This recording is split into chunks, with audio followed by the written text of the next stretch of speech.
Hi guys, it's Donna from FR3, and I might have a name change after a while. We're not doing as much traveling, so I may be changing that after a while. But anyway, I'm going to put together a really good cookie recipe if you like them thin and crisp.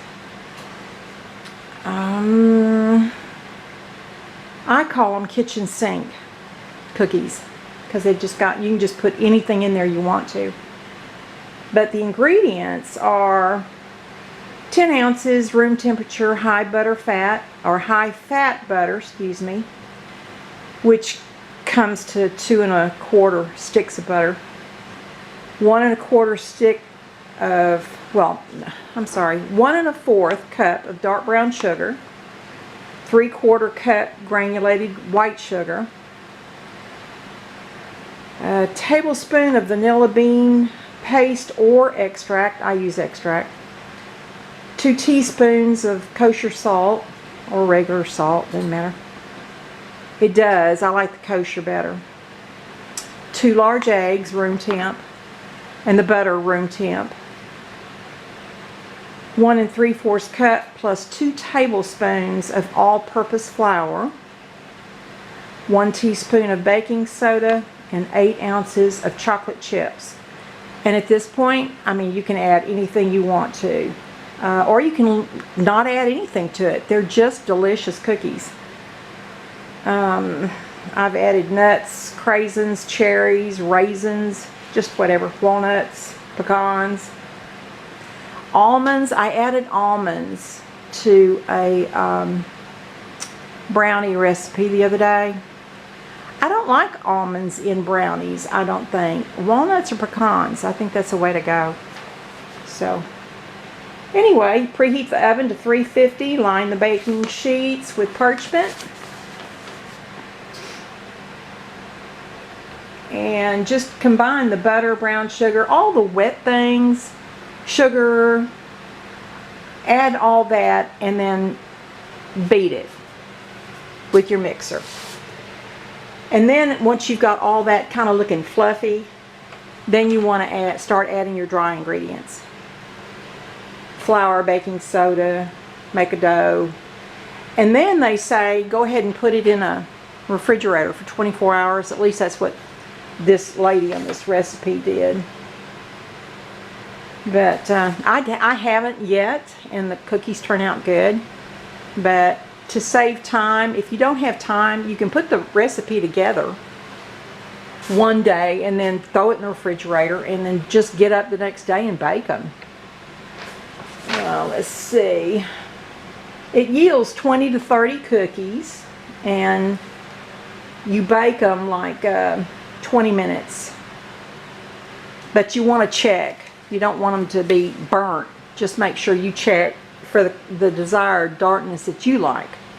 That's what I do. I've ended up with 18 to 20 minutes in the oven at 350.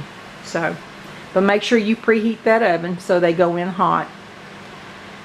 And I guess I'll get together and I'll throw all this stuff in this mixer that I love. My Bosch, the Universal.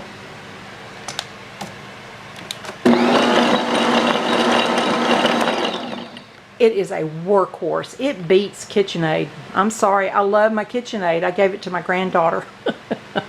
But I love this thing. It works.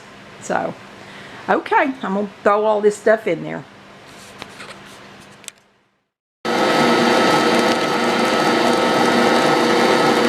Maybe a little hard to hear me, but this is all the wet ingredients. And you just leave that to beat for about 3 to 4 minutes.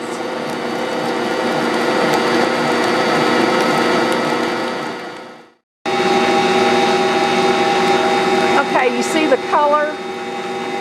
It's kind of turned to a light caramel. That's when you stop. And then, if I were you, I'd cover it up, because then you're going to add the dry ingredients. So I'm going to do that, and I'll come back when it's mixed.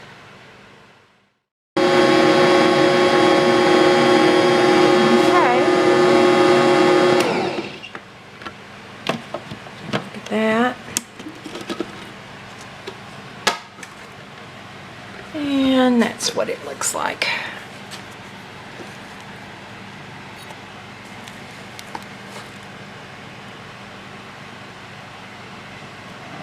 Kind of thick, pasty. Get that off of there. Okay. Since my grandson-in-law has ordered Grandma to make him some cookies.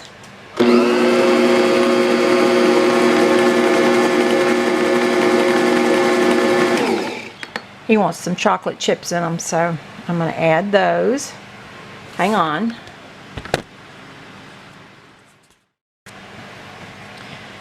And I think it's sort of up to you how much to add. Oop, I should have put the lid on. One went jumping out. I got to go hunt it.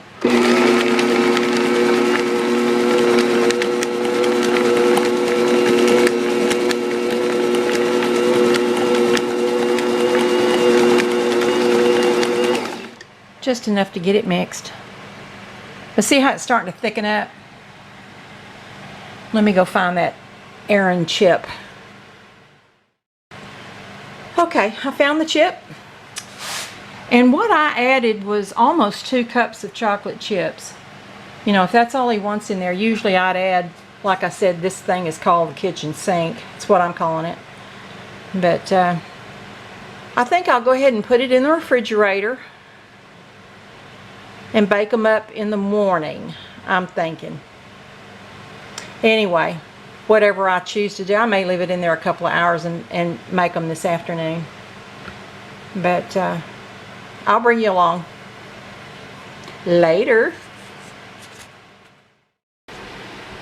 Okay, and then I got it out of the big bowl, put it in a more manageable small bowl where I don't have that thing in the middle to get around with. I use a cookie scoop. It's the mid-size one.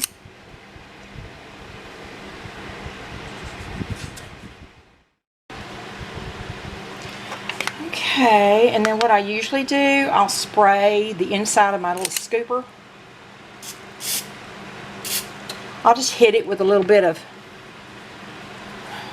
whatever that is, cake release, flour, baking stuff. Yeah, I don't know. Ideal Para. It's a store brand bacon release. Cake release is all I know to call it. So, alright. Then you scoop up about that much.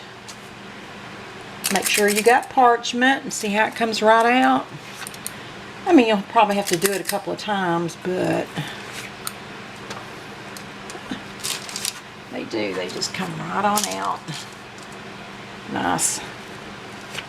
You can make them as big or as little as you want. I think I'll narrow that down a little bit.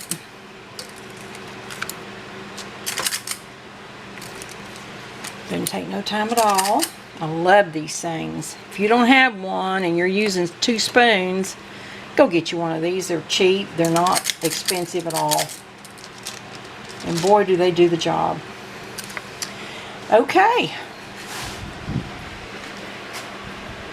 Fixing to pop it into a 350 oven. Back when I pull them out.